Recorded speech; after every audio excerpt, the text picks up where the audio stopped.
मंजिरी, मंजिरी थांब, मंजिरी थांब. तू तू तू असं घर सोडून जाऊ शकत नाहीस. वाट तोडा माझी. नाही, मी नाही जाऊ देणार तुला. कशासाठी? माझ्याशिवाय सुद्धा मजेत जगाल तुम्ही. मी हात जोडतो तुझ्या समोर. तुम्हाला हवी ती शिक्षा दे, माझा जीव घे, पण शुभ्राला घेऊन असं मला सोडून नको जाऊस. तरी पाय पडतो तुझ्या. अहो कशाला माझे पाय धरताय? माझी लायकी नाही हो तेवढी. आणि आणखी एक, तुम्ही काहीही केलं ना तरी माझा निर्णय बदलणार नाहीये हे लक्षात घ्या तुम्ही. तू इथून गेलीस तर तुझ्या मागे मागे येईन मी. मला जर जिवंत बघायचं असेल ना तर माझ्या मागे येऊ नका. माझी आणि माझ्या बाळाची शपथ आहे तुम्हाला.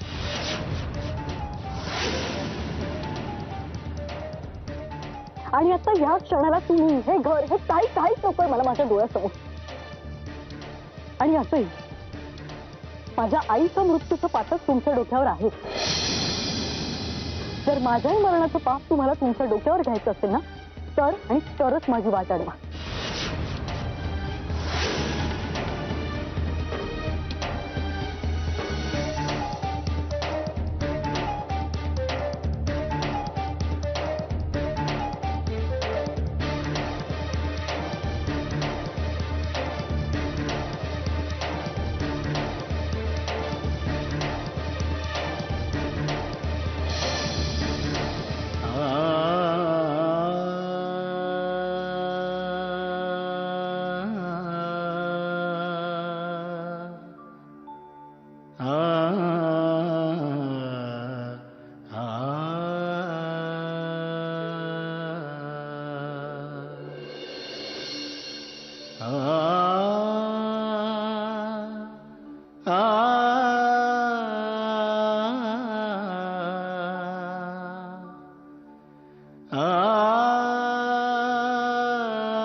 चल, खूप झालं, निघायचं. मुधोळकरांच्या घरात ही नाटकं बस झाली आता. ज्या घराने तुला सुनेचा मान दिला, आईने मुलीसारखं जपलं, त्या सगळ्याची परतफेड ही अशी केलीस. Hurting me Gaurang, because that is what you deserve. ती क्लिप शूट करताना लाज नाही वाटली तुला? ज्या माणसाच्या घरात राहतेस त्याच माणसाला डसायला निघालीस. अगं बाई आहेस का नागिन? अरे पण मी माझी चूक मान्य केली आहे ना. हो, मोठे उपकारच केलेत आमच्यावर. हा, प्रकरण जेव्हा स्वतःवर शिकायला लागलं तेव्हा लगेच चूक मान्य करून पळवाट काढायला मोकळी. हा, जोपर्यंत तुला या घरातनं हकलून देत नाही ना तोपर्यंत त्या घराला शांतता नाही लाभणार. आज तुझ्यामुळे, केवळ तुझ्यामुळे वहिनी दादाला सोडून गेली. दादाची जी काय अवस्था आहे ना त्याला तू कारणीभूत आहेस. चल, तू आत्ता चल, तुला दादासमोर उभी करतो आणि मग या घरात हाकलून देतो. चल. गौरांग, मी नाही जाणार या घरातनं. काय म्हणालीस? मी या घरातनं जाणार नाही. मार हवं तर मला जीव घे माझा, पण मी हे घर सोडून कुठेही जाणार नाही. मान्य आहे माझी चूक झाली, मी त्याच्याबद्दल माफी सुद्धा मागते. मला मान्य आहे की मी जे शूट केलं ते शूट करायला नको होतं. दादा होळकर सारख्या घाणेरड्या माणसाला मदत करायला नको होती. पण म्हणून तुझ्या सत्यजित दादांनी आणि प्रियानी ज्या चुका केल्या त्याच्यावर पांघरून पडत नाही ना. त्यांचे एकमेकांशी संबंध होते हे खोटं ठरत नाही ना. ते दोघ जण वाहवत गेले, त्याच्यात माझी काय चूक? काय बेशरम बाई आहेस का तू? पश्चाताप, मला ना पश्चाताप झाला तू अशी लग्न केल्याचा. जित्याची खोड मेल्याशिवाय जात नाही ना, ती अशी. तुझ्यासारखी कीड या घरात राहू नाही शकत. चल. गौरंग, हात सोड, हात सोड. तू असं नाही करू शकत. का नाही करू शकत? का नाही करू शकत?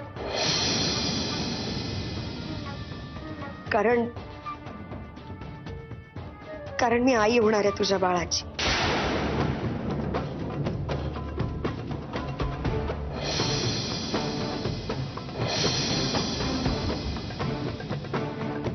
तू परत एकदा खोटं बोलतेस.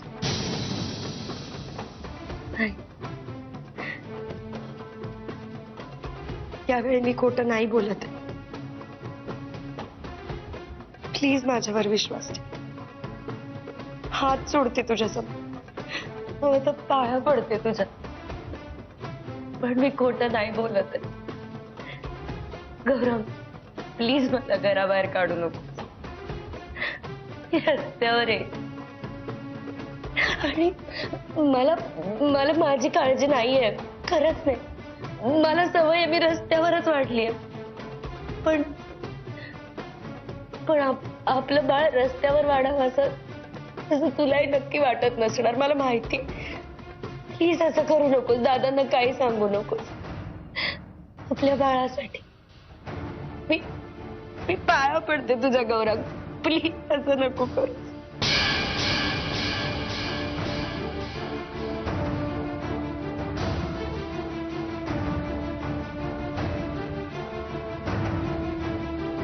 गौरव,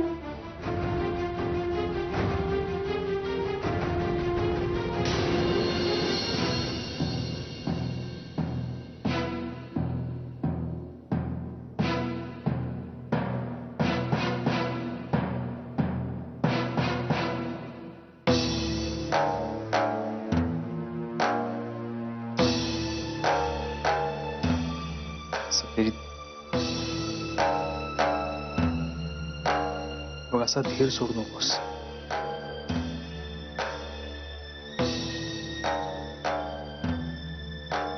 हे एक वादळ होतं असं समज आणि ते शांत होईलही. वहिनींची आणि शुभ्राची तर अजिबात काळजी करू नकोस. मी अंकिता काकूंना फोन केला होता. वहिनी आणि शुभ्रा त्यांच्या वेळेत सुखरूप आहेत.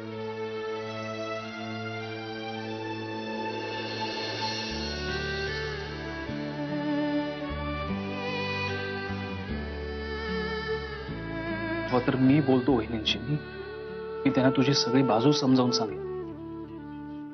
अरे, हा जो काही प्रकार घडला तो त्यांच्यासाठी खूप मोठा एक आघात आहे, हे तुलाही कळत असेलच.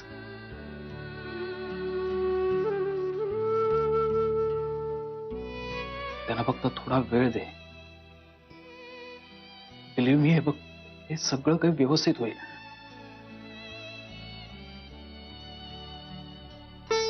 विश्वास ठेव माझ्यात.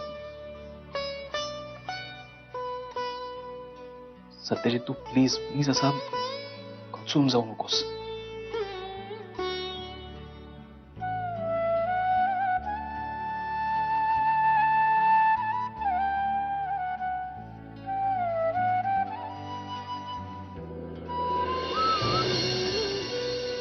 तू इथून गेलीस तर तुझ्या मागे मागे येईल. मला जर जिवंत बघायचं असेल ना, तर माझ्या मागे येऊ नका. माझी आणि माझ्या बाळाची शपथ आहे तुम्हाला.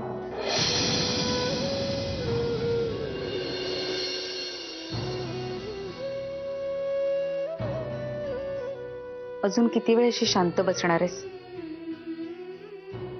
मंजिरी, अगं मला सांगशील का नक्की काय घडलंय ते? तू अशी तडकाफडकी इथे निघून आलीयस, ती बॅग घेऊन आलीस. अगं, मी ह्या सगळ्याचा अर्थ काय काढायचा? मंजिरी, जोवर तू मला काही सांगत नाहीस ना, तोवर मला काहीही कळणार नाही आणि मी काही करू शकणार नाहीये. अगं प्लीज काहीतरी बोल.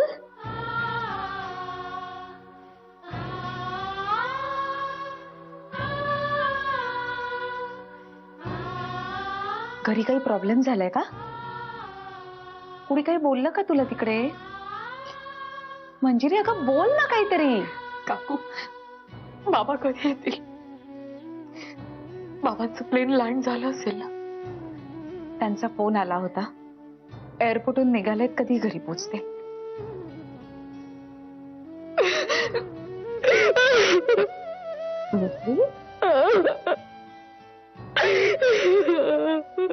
इथे बघ, शांत शांत हो मंजिरी. काय झालं? तुझ्यात आणि सत्यजित रावांमध्ये काही गैरसमज निर्माण झाले आहेत का? अगं तसं असं नाही काकू. त्यांच्याबद्दलचे सगळे गैरसमज आज दूर झालेत माझे. म्हणजे नक्की काय बोलायचंय तुला? मला समजेल असं काही बोलशील? अगं मंजिरी, तुझ्या ह्या वागण्याचा बोलण्याचा मी काय अर्थ काढायचा? आय एम सॉरी काकू. माझ्यामुळे उगीच तुला खूप त्रास होईल.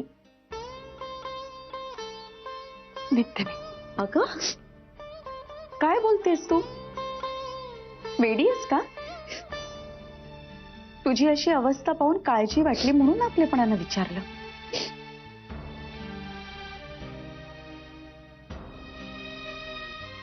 काय ना काकू, या आपलेपणाची भीती वाटायला लागली मला.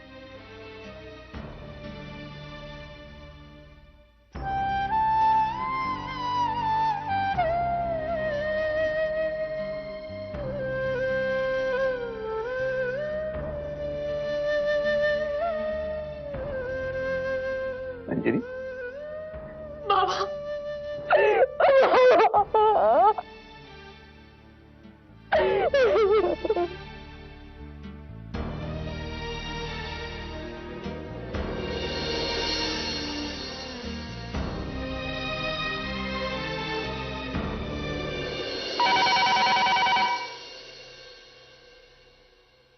हॅलो. हॅलो आत्या, प्रिया बोलतेय. हा बोल. काही नाही, सकाळीच दिल्लीला पोचले, म्हटलं चौकशी करावी.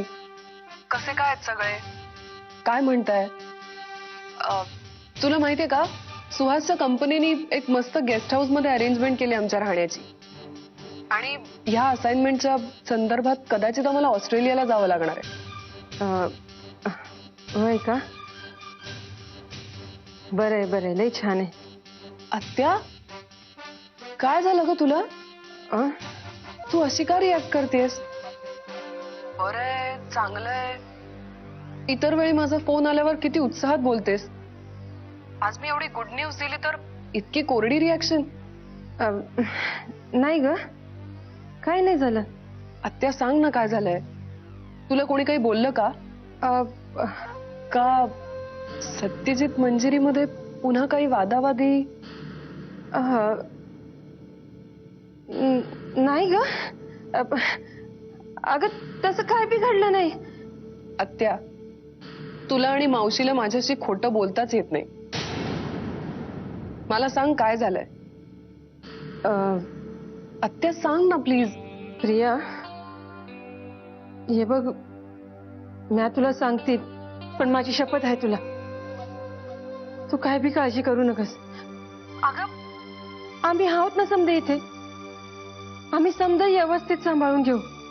हा, नाही करणार. सांग आता, सांग मला काय झालंय. आता कसं सांगू?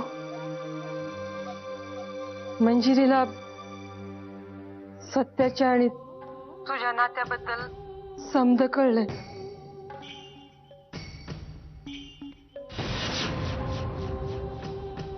काय? होय. अगं पण कसं काय?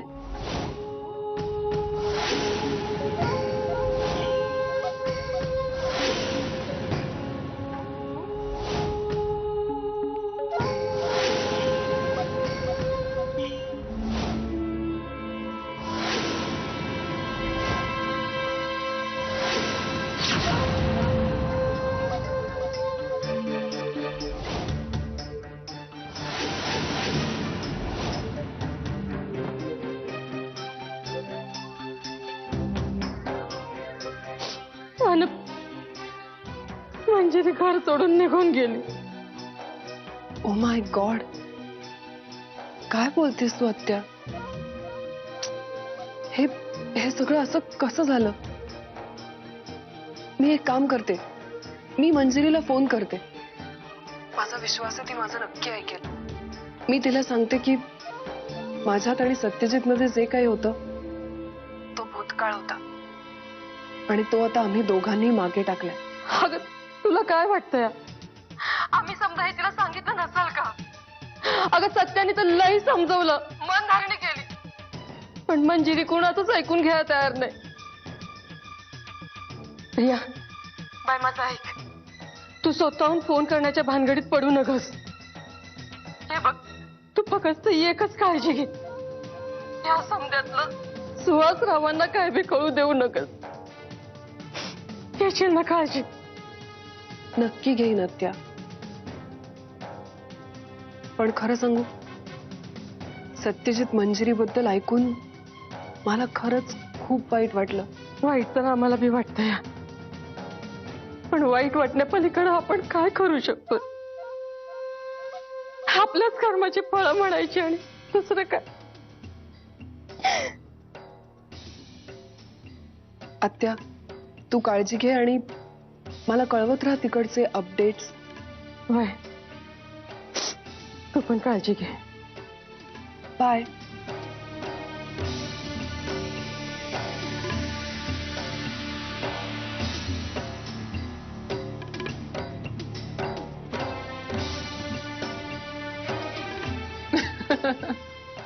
ह्याला म्हणतात खरा आनंद. ज्या सुखासाठी मी आजपर्यंत जळत राहिले, ते सुख मला आज मिळालंय.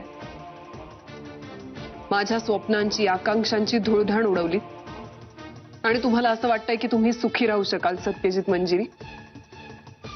नाही. एकदा तुटलेलं नातं पुन्हा जोडता येत नाही.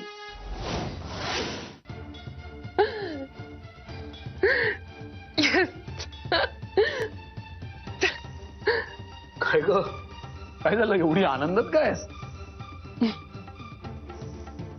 सुहास, मी इथे तुझ्या बरोबर आले. त्या लोकांपासून, त्या आठवणींपासून इतकी दूर, म्हणून मी खूप खुश आहे. मला खूप खूप छान वाटतंय सुहास, खरंच. खरंच आपण त्यांच्यापासून आणखीन लांब जाणार आहोत, ऑस्ट्रेलियाला. उद्या रात्रीच फ्लाईट आहे ग. उद्या रात्रीच? का? सी, तू अनकम्फर्टेबल आहेस का? मी त्यांना सांगून ते कॅन्सल करू शकतो. नाही, वेडा आहेस का तू? मी तर म्हणत होते आज रात्रीचं असताना तरी आपण गेलो असतो. आपण खरंच जाऊया, उद्याच जाऊया. आणि आपला उरलेला हनीमून तिथेच साजरा करू. ये होईना पाच. I love you Priya. I love you too. आणि सुहास, हे तुझं माझ्या कलेने घेणं बाद झालं आता. माझ्यावर हक्क गाजव, मला अधिकाराने सांग की उद्या आपण चाललोय. मला ते जास्त आवडेल. हो.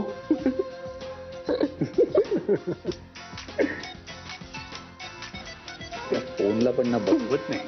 मिनिट, एक मिनिट. ते बघू दे. कोणाचं आहे? कोणाचं आहे? नाही. आता नो मोर फोन कॉल्स.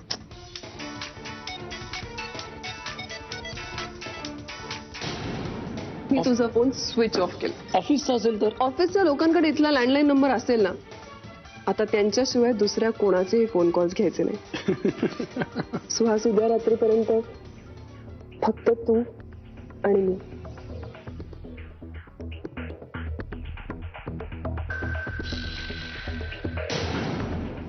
काय?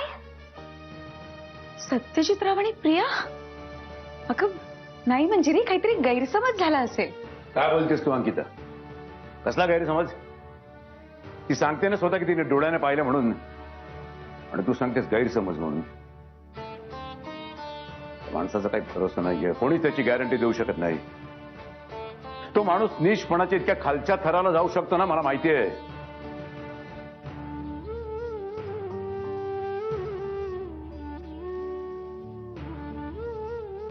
काय अवस्था करून टाकली आहे माझ्या मुलीची त्या माणसाने. जीव ओवाळून प्रेम केलं त्याच्यावरती, पण त्याची लायकीच नव्हती तेवढी. फसली पोर माझी, फसली. घाबरू नकोस बेटा, घाबरू नकोस बेटा. तू माझी मुलगी आहेस. मला तुझ्या एका गोष्टीचं खूप कौतुक वाटतं. तू हिंमत दाखवून स्वतःच्या मुलीला घेऊन त्या दळभद्री घराचा उंबरठा ओलांडून आली. खरंच काही काळजी करू नकोस. तुझा बाप अजून खमका आहे. अरे एका मुलीची नाही मदत करू शकलो मी, पण तुझ्या आयुष्याची राख रांगोळी होऊ देणार नाही मी. तू चल माझ्या बरोबर कोल्हापूरला चल. तू कोल्हापूरला चल, मी तुला त्याच्यापासून कायम वेगळं करेन. अगं तुला त्याची साधी आठवणच काय, त्याचं नाव सुद्धा विसरायला लावेन अशी पूर्ण व्यवस्था करेन. दादा, असा हातगाईवर येऊन निर्णय घेऊ नका. मला आशा आहे की सगळं नीट होईल. अंकिता, नाती आशेवरती टिकत नसतात, ती प्रेमावर विश्वासावर टिकत असतात. त्या माणसाने हिच्यावरती कधी विश्वास दाखवलाच नाही ना. पण हिला आपली तुझ्यासारखीच भाबडी आशा होती की हिचं त्याच्यावर असलेलं प्रेम त्याला बदलवेल, हिच्याबद्दल त्याला विचार करायला लागेल. पण काय झालं, काय झालं पाहिलंच ना, निराशाच पदरी पडली ना शेवटी. तेव्हा आता कुणाशी काही बोलण्यासारखं आणि सांगण्यासारखं उरलेलं नाहीये, आणि हे मी तुला स्पष्टपणे बजावतोय अंकिता. या घरातल्या कुणाशी कोणी काय बोलायची गरज नाहीये. आता यापुढे माझ्या मुलीचं आयुष्य कसं सुधारायचं ते मी बघणार.